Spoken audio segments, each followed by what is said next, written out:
Saving accounts जिसमें आप ना एक मिनिमम अमाउंट मेंटेन रखते हैं और आपको मंथली या सालाना उस पर प्रॉफिट मिलता है, तो उसके बारे में आपकी क्या राय है? देखिए, ये किसी इदारे में आपने इन्वेस्टमेंट की हुई है, उस इदारे का कारोबार क्या है वो उसके लिहाज से देखा जाएगा।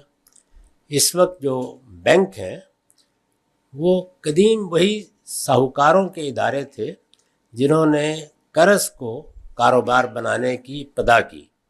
एक लंबे अरसे के दौरान में अब मामलात वो नहीं रहे जो कदीम ज़माने में हुआ करते थे। एक जाविये से देखिए तो मालूम होता है कि ये तो कर्ज ही को कारोबार बनाने की सही है।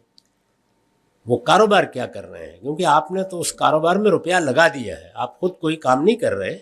जैसे कि किसी भी कारोबार में हम रुपया दे देते हैं और कारोबार करने वाला उस रुपए को इस्तेमाल करता है, उससे वो तिजारत करता है, उससे कोई सनत लगाता है, तो बैंक भी कारोबार कर रहे हैं। उनके कारोबार को देखना पड़ेगा। उनके इस वक्त जो बड़े बड़े काम हैं उनमें एक तो ये है कि वो प्रोजेक्ट फाइनेंसिंग करते हैं, सरमायाकारी करते हैं। दूसरे मॉर्टगेज का बहुत बड़ा हिस्सा है, अब तो बाज़ बैंकों में ये 60% से ज़्यादा हो गया है। फिर क्रेडिट कार्ड है जिसमें बैव शरा हो रही है, और बहुत थोड़े से अमेरिकी बैंकों में तो 1% के करीब अब पर्सनल लोन्स भी होते हैं। तो मैंने अर्ज़ किया कि अगर एक जाविये से देखिए तो मालूम होता है कि ये सारा काम वही है जो कदीम साहूकार करता था, यानी कर्ज जैसी चीज़ को जो तबर्रो का अमल है, नेकी है, खैर है, उसको कारोबार बना लिया। दूसरे जाविये से देखिए तो मालूम होता है कि ये तो अब बाकायदा कारोबार बन गया है, यानी इसकी नौइयत महज कर्ज दे के रुपया वसूल करने की नहीं है। मिसाल के तौर पर मॉर्टगेज में तो बाकायदा बैव और शरा का अमल हो रहा है, चीज़ें ख़रीद कर उनको अक़सात पर बेचा जा रहा है। इसी तरह प्रोजेक्ट फाइनेंसिंग में बिल्कुल मुजारबत के तरीके पर काम हो रहा है। कारोबार कौन सा है, फिजिबिलिटी क्या है, देखेंगे उसमें कितने नफ़े का इम्कान है। तो एक जाविये से देखिए तो कारोबार, और दूसरे जाविये से देखिए तो कर्ज पर मनफत कमाने का एक मंसूबा।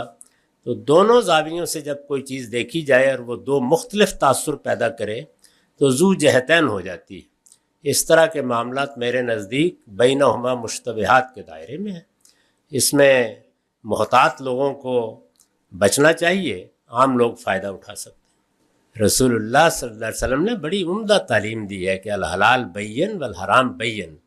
बहुत से मामलात हैं जो स्याह सफ़ेद में तकसीम हो जाते हैं, हलाल भी वाज़ेह है, हराम भी वाज़ेह है, बैनहुमा मुश्तबिहात, उनके दरमियान में बाज़ मामलात मुश्तबे हो जाते हैं। उनमें फिर यही बेहतर है कि अगर आप बच सकते हैं तो बचें, यानी नहीं के पहलू को तरजीह दें। तो मैं मौजूदा बैंकारी के बारे में यही राय रखता हूँ। इसमें शुबा नहीं कि अपने माजी के लिहाज से ये कर्ज को कारोबार बनाने ही का शनी अमल था जो साहूकारों ने किया, लेकिन अब ये ऐसा नहीं रहा। अब इसमें दोनों चीज़ें मिल गई, तो जू जहतैन हो गया है। इसमें अगर आप अल्लाह का तकवा इख्तियार करते हैं, आप नहीं चाहते कि अदना आलाइश भी आप में आए, तो फिर बचिए।